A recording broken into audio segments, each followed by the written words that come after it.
집합건물 해결사 멘토 전원진입니다. 자, 오늘은 여러분들께 그 수선, 대수선, 그리고 공용 부분의 변경, 재건축 등에 대해서 좀 설명을 하겠는데요. 자, 그걸 하기 전에 여러분들 전반적인 개요를 한번 좀 보도록 할게요.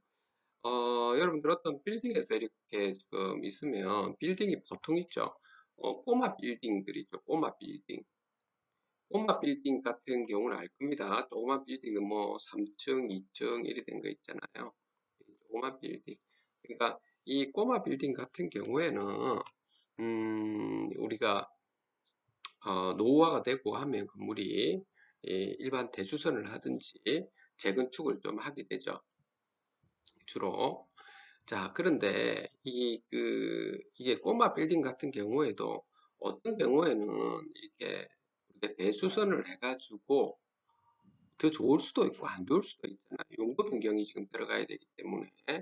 그래서 이게 용도 변경을 했는데 주차장이라든지 이런 부분이 그, 면적이 좀 제대로 안 나온다든지 뭐 이렇게 됐을 때는 어쩔 수 없이 요걸 갖다가 그냥 매각을 한다든지 꼬마 빌딩을 또는 재건축을 한다든지 뭐 이렇게 할 수 있는 거죠.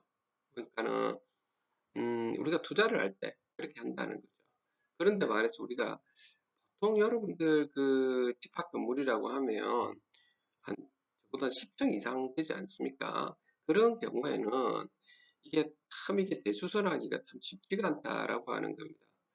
해보신 분들은 아시겠지만 이게 꼬마 빌딩 같은 경우는 그냥 그 신고사항이잖아요. 그렇죠.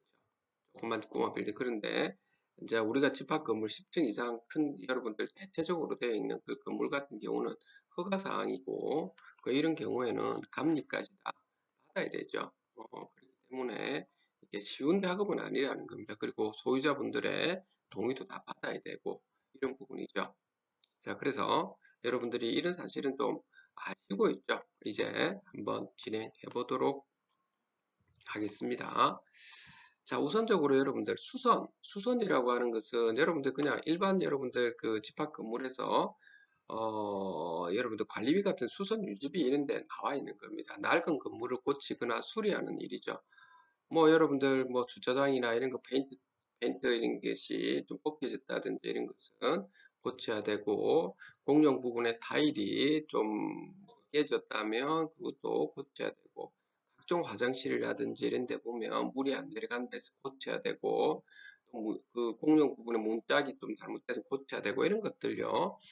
그래 이게 낡은 건물을 고치거나 수리하는 일을 갖다가 말하는 겁니다. 법적으로는 건축 행위로 보지는 않는 거죠. 여기 건축 행위로 보지 않는다라고 하는 겁니다. 건물의 유지를 위해서 손실 또는 파손된 부분을 회복하는 업무라고 볼 수 있는 거죠. 그래서 이 관리소장이 대부분이 이런 부분이 시설팀하고 같이 있죠. 꼼꼼하게 살펴보죠. 그래서 관리소장 같은 경우가 이 건물에 대해서 잘 알고 있어야 되는 거죠. 그래서 주택관리사 자격증뿐만 아니고 각종 전기, 소방인 자격증이 있으면 좋겠죠. 그냥 주택관리사 자격증이 있어도, 기본적으로 주택관리사 자격증 안에 건축물에 대한 구조 이런 것들도 다 시험을 치기 때문에, 이제 제가 볼 때는 자격증이 있느냐, 주택관리사 자격증은 있어야 됩니다. 근데 자격증이 있는 것에서 한 발 더 나아가서 많은 자격증을 있느냐, 이것보다는 좀 꼼꼼하게 있죠.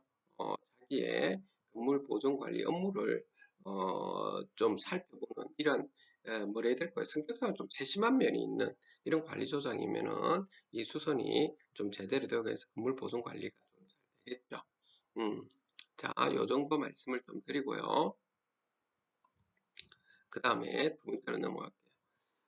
대수선에서는 크게 보면 우리는 두 가지가 있는데요. 권리 변동을 일으키는 대수선하고 일반 대수선이 있습니다. 그리고 권리 변동을 일으키는 대수선 같은 경우에는 어, 기둥이라든지 그 내력벽, 주계당 등 구조나 외부 형태를 수선 변경하거나 증설하는 것이죠. 그래서 수선 범위가 굉장히 넓어져서 간단한 업무가 아닌 경우에 아니고 정축, 개축, 재축 해당하지 않는 범위를 말하는 거죠. 그러니까 굉장히 음, 그 기둥이라든지 보라든지 이런 것들 있죠. 이런 것을 조금 바꿔야 될 때가 생길 겁니다. 그러니까 요 말은 대수선이라는 것은 아까도 말했듯 건물이 굉장히 노후화됐을 때, 위험 사항이 발생했을 때, 요때 앉아 하게 되는 건데, 자, 이 경우에는 정밀 하자 진단을 해야 되겠죠. 한 뒤에 그 관리인이 관리위원회, 우리 집합 건물 같은 경우에 관리위원회에 안건 상정하기 전에 정밀 하자 진단을 통해 가지고 먼저 진행하는데, 일반적으로 정밀 하자 진단을 하기 전에 보통 구청에서 우리가 그 안전점검이, 건물을 안전점검이 지금 들어오죠. 건물 안전점검이 들어오기 때문에 거기에서 여러분들 점검하면서 이게 판단이 나옵니다. 그 판단이 나오면 그걸 바탕으로 해서 이 관리인이 이 건물은 상당히 노후화됐기 때문에 이 노후화된 건물을 대수선을 해야 될지 재건축을 해야 될지를 이제 그것을 바탕으로 해서 하자진단 업체를 통해서 한번 먼저 의뢰를 먼저 하고 있죠.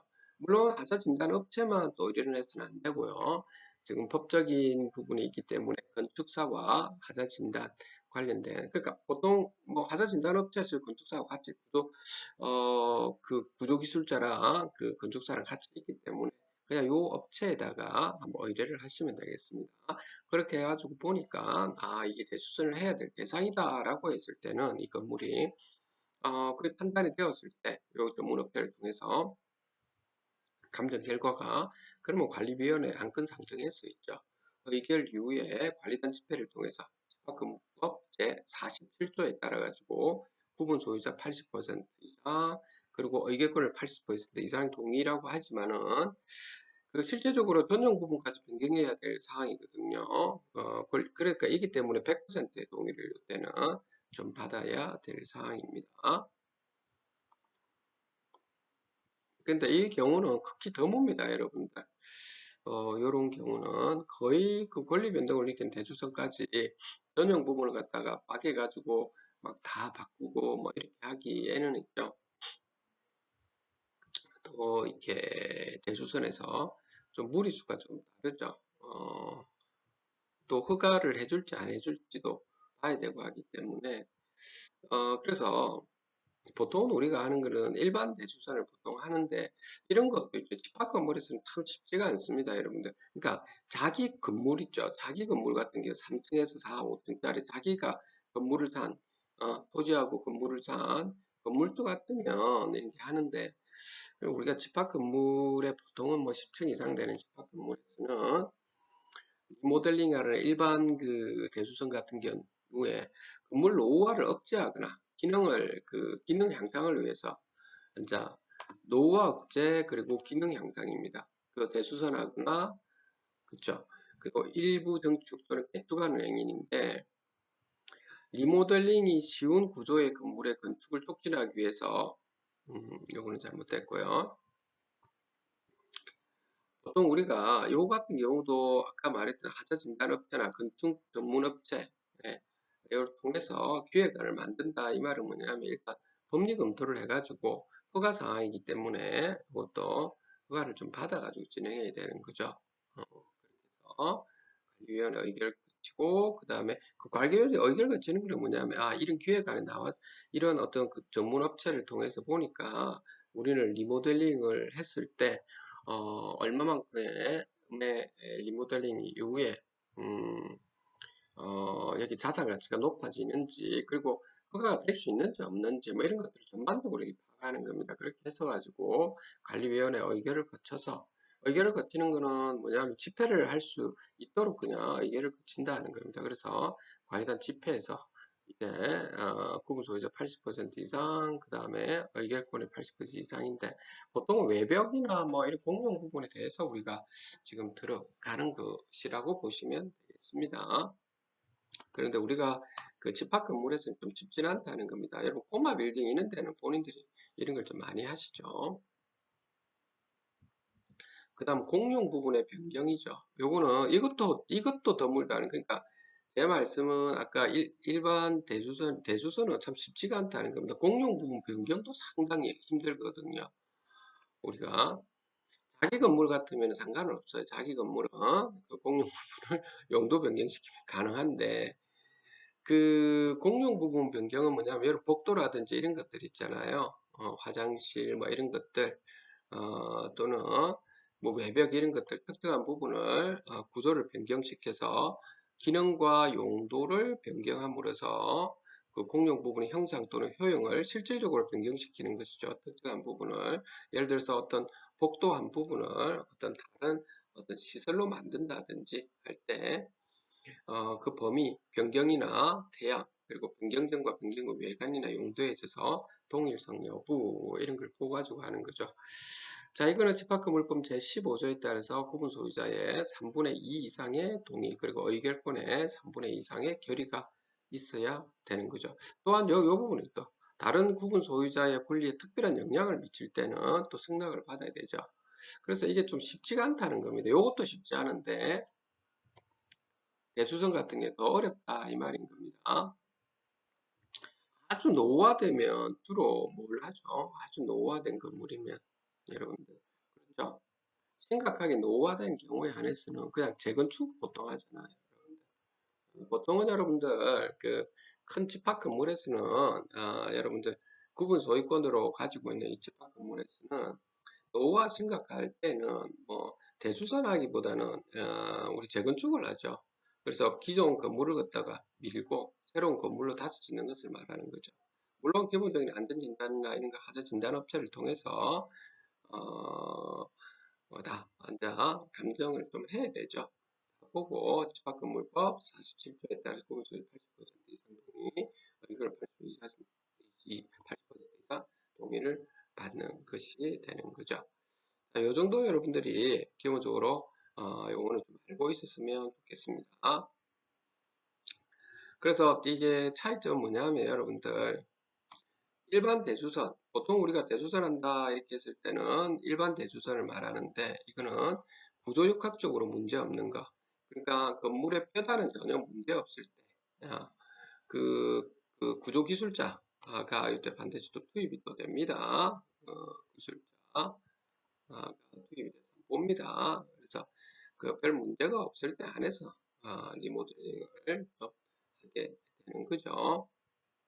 그리고 여러분들이 참고적으로 건축법 제48조에 보면 이렇게 나와 있습니다. 뭐 여기 보시면 여기 있네요. 제11조 제1항에 따른 건축물 건축할 때 수선하는 경우에 여기 있죠. 수선하는 경우에 구조의 안전을 확인해야 되죠. 구조 안전 확인 들어가야 됩니다. 그리고 내진 설계 확보도 여부도 좀 봐야 되는 거죠. 그래서 요거는 허가 그 아주 조그만 꼬마 빌딩이 아니고서는 꼬마 빌딩은 친구 사항이지만 보통은 여러분들 제가 그 여러분들 건물은 좀 큰 건물이잖아요. 다들. 그러니까 허가 사항이기 때문에 요거는 좀 쉽지 않다라고 하는 거고요. 이 정도 여러분들한테 말씀을 좀 드리도록 하겠습니다. 자, 집합 건물 해결사면도 저는 드렸습니다. 감사합니다.